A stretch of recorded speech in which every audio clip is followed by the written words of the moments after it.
Alright, so this is going to be the first of a series of 3 videos that I'm going to be talking about for my 2023 offensive weapon projections. Um, 3 different videos. We're going to cover the wide receiver group, the tight ends, and the running backs. So for the wide receiver group, I'm only going to cover the top 5 receivers that I believe are definitely going to be locks to make the 53-man roster. So we're going to cover Rashad Bateman, Odell Beckham Jr., Zay Flowers, Nelson Aguilar, and Devin Duvernay. I'm not going to speculate yet on who makes the roster. I'm going to do a separate roster prediction video a little bit later. But these are just going to be some expectation videos. The first one's going to be of the wide receivers. All 3 of these videos is going to be based on 17-game production, which obviously is unlikely, as nobody in this series, at least as far as last year, played 17 games. A couple players had 16 games, but it's just unrealistic to have a 17-game season. So, that being said, this video is going to be covering wide receivers, and this is going to be talking about what I believe they can do statistically for the season. So this isn't necessarily taking into effect if somebody goes down or not.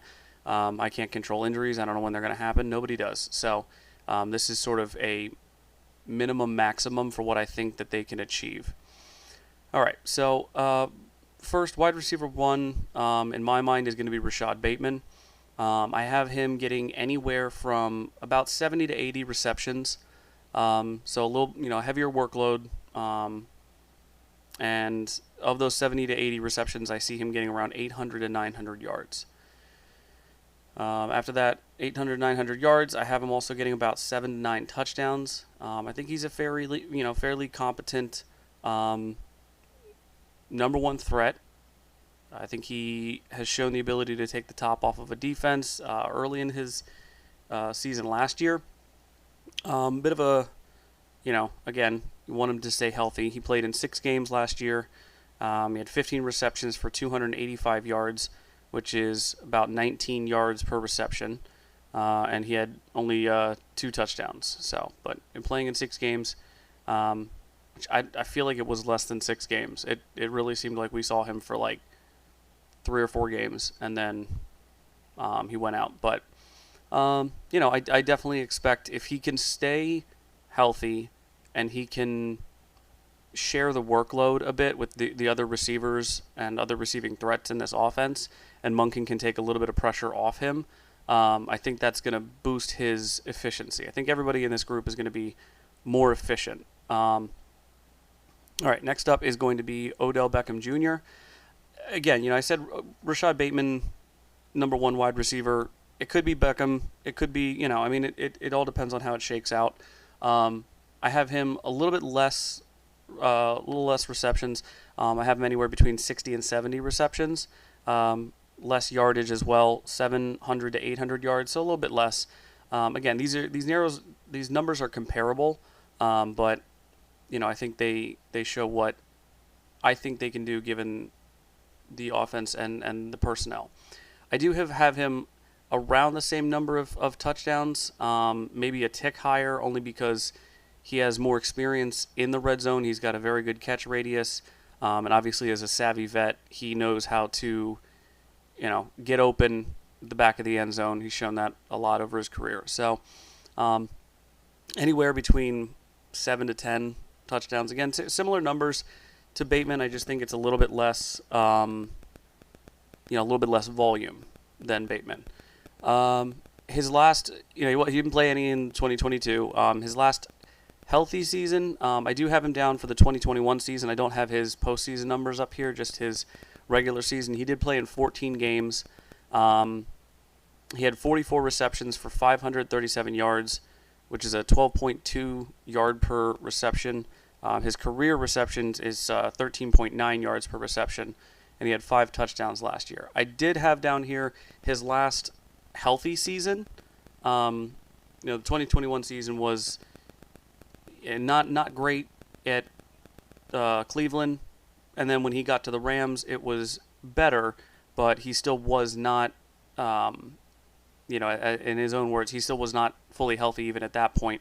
So the 2019 season, for his receptions, he had 74 receptions for 1,035 yards, and again about 6 touchdowns. So the touchdowns, I do see them going up because I think he's used less, but he has shown that given his health status, if he is healthy, he is a 70 plus reception guy, and obviously he can go over 1,000 yards. Do I think he's going to do that with the Ravens? No, because I don't think they're going to use him that much. I don't think they want to burn him out. They want him ready for the playoffs.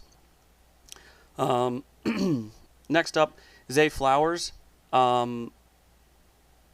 Again, these guys can move all around, but I have him penciled in as the number 3. Again, he has less receptions even, I think, than Duvernay or Odell Beckham. I have him anywhere from, this is a bit of a range, again, because there's no tape on him really other than college, and there's no way to know how he's going to be with Lamar Jackson. And so I have him anywhere between 50 to 60 receptions for 500 to 600 yards. So basically about 10 a pop and 4 to 6 touchdowns.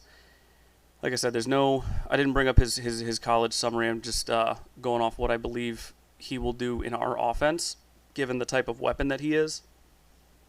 I'm going to do a separate video on how him and Lamar sort of have a really interesting dynamic that I think could be very effective at keeping defenses on their toes and can change a game very early on. But I'll touch on that in the other video. Next up, I have sort of a 4A, 4B type of situation between Nelson Agholor and Devin Duvernay. I think both of them are underrated, but for different reasons. Agholor had obviously a lot of attention coming out as a first-round pick, and sort of kind of dulled the attention after that. Sort of didn't really live up to the hype kind of moves. Obviously had a really good year a couple years ago with the Raiders, and I don't see him having that role here, but I definitely see him as a viable outside threat that can still. I mean, again, if he's going to be working on the field with Andrews, Odell, Bateman, guys like that, he's not getting the number 1 corner. He probably isn't even getting the number 2. So he's going to have some opportunities for one-on-one coverage, and I think he will have an effective season.